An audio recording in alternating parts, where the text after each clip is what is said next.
day I came across the term adolescent, an adult who has retained the interests and behaviour of adolescence. It describes me perfectly.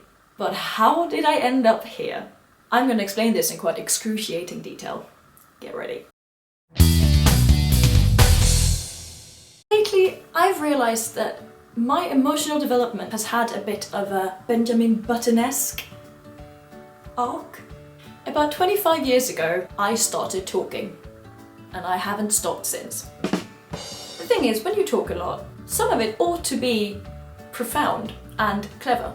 And I quickly noticed that sharing my thoughts gave a great reaction, which led to me becoming known as a wise and intelligent child. Around the age of 2, I started correcting grammar. Thank God I was cute.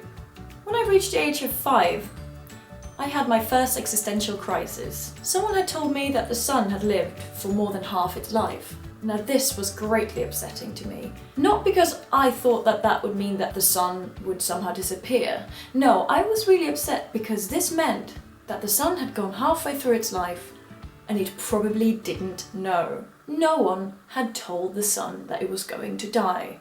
Now, this was possibly rather dealing with the concept of time and death, but it was still an existential crisis. As school started, I kept talking, but I mainly talked about the subject at hand, and even though I talked out of turn, I was still quite celebrated for it, and my teachers were amazed at how insightful I was. I developed quite an extensive vocabulary. And the thing about vocabulary is that if you can use the big clever words, even the less profound things come across a lot better. And that's how I got through school. Now up until the age of 16, I was quite mature. See, I hadn't really had any teen rebellion. I didn't get pregnant, I didn't do drugs, didn't really do anything to make people look at me as someone who wasn't able to make her own decisions. But here's the kicker. If you spend your life seeming older than you are, eventually you're gonna catch up with yourself. I would argue this happened around age 20.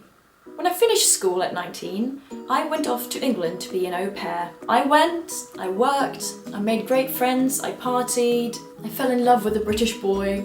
Very standard 19-year-old stuff. Now when this boy went travelling, I came along, and so I went away on my 1-year backpacking journey. It all just kind of had the maturity level that one would expect.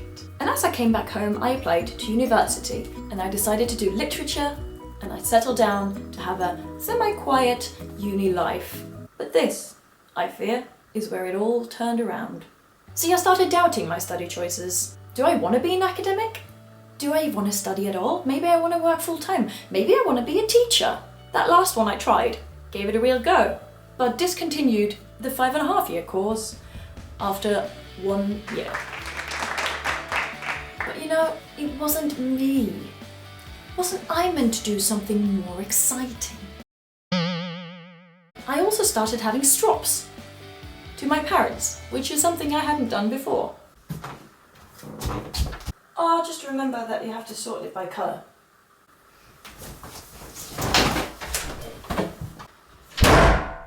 We were all very surprised. Still having some sense of responsibility, I decided to go back to literature and write my bachelor thesis. While doing this, however, I decided it was the perfect time to move to London to try to make it as an actress. It wasn't. And I ended up scraping by with an essay I wrote in 10 days. Thank God for the wisecracking kid and her vocabulary. Now, the harsh reality of acting didn't go very well with my entering adolescence, and the unsuccessful auditions to drama schools quite immediately discouraged me to continue, and I got disheartened. Let's call a spade a spade. I gave up before I even started trying.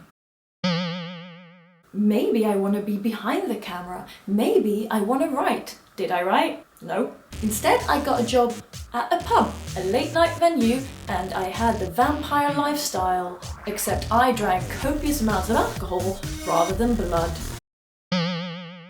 After about a year of this, I had had enough.